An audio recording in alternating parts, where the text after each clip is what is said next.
If you're still watching Fox News, you need to know this.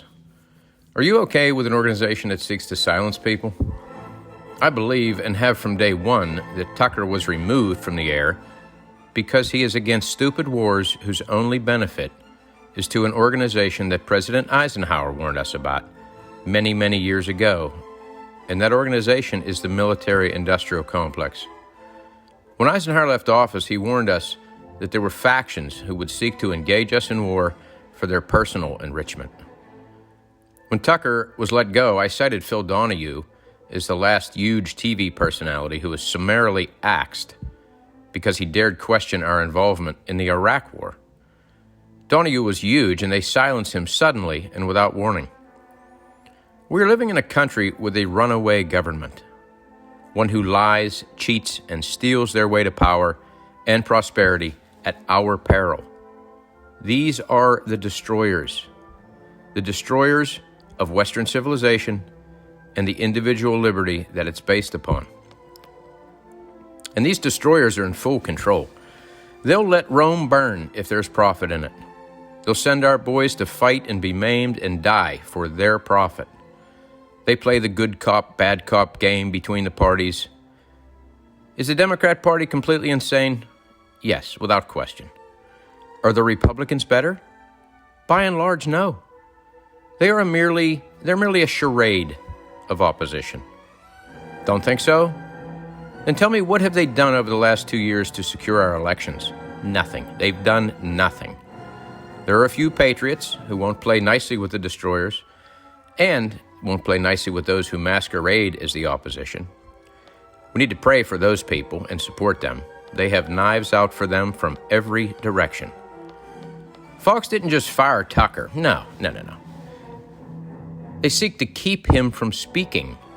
He's not talking about them. He's not disparaging them. He hasn't mentioned them at all.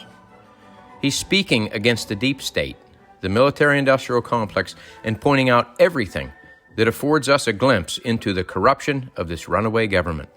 He's trampling on the status quo. As W.C. Fields once said, "Never give a sucker an even break or smarten up a chump." This is precisely how our government views its citizens. This is why they seek to silence Tucker. He has the power, the voice, the trust, and the reach, most importantly the reach, to smarten up the electorate. Tucker is incorruptible. He's already fabulously wealthy, much like Trump. He doesn't need their money. These are facts. This is happening. Fox is enabling the destroyers and doesn't deserve your viewership. If you don't agree with my assessment and accusation of runaway and corrupt government, consider this. Why did Biden exit Afghanistan and leave $7 billion in military hardware behind? Why is nearly everyone in our government 100% in favor of sending our military hardware to Ukraine? It's simple. There's money in it. Every dollar we spend on war enriches those in government. It fattens up their defense stock portfolio, employs their relatives and friends, creates generational wealth from government jobs that actually don't pay very well.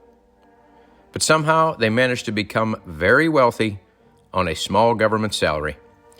Meanwhile, it's you and I who pay for it. You and I have to work till May or June every year until we've met our tax burden and can begin to take home our own money. So why is the media behind every war we get involved in? Why has questioning U.S. support of Ukraine become a no-no? Because they are in the same club. Government, the alphabet agencies, and the media have different jobs in the same club. It's an elite club of absolute degenerates. And they've done a masterful job of hiding their crimes and corruption in plain sight, sending billions of our dollars to Ukraine with zero audits. You think this club isn't getting some of that money back into their offshore accounts? Think again. They think we are stupid, and unfortunately, most can't or won't see what's actually going on, mainly because they've never been exposed to it.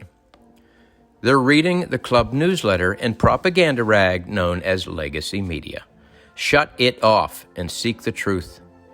Tucker offers this, and that's why he's hated and must be silenced. When you're over the target, they'll do whatever it takes to shut you up. Tucker isn't alone. There's a long list of people whose words threaten our corrupt state. Andrew Breitbart, Julian Assange, Alex Jones are just a few who've been persecuted for exposing the game. It's time to reject these destroyers. Let us hope it isn't too late.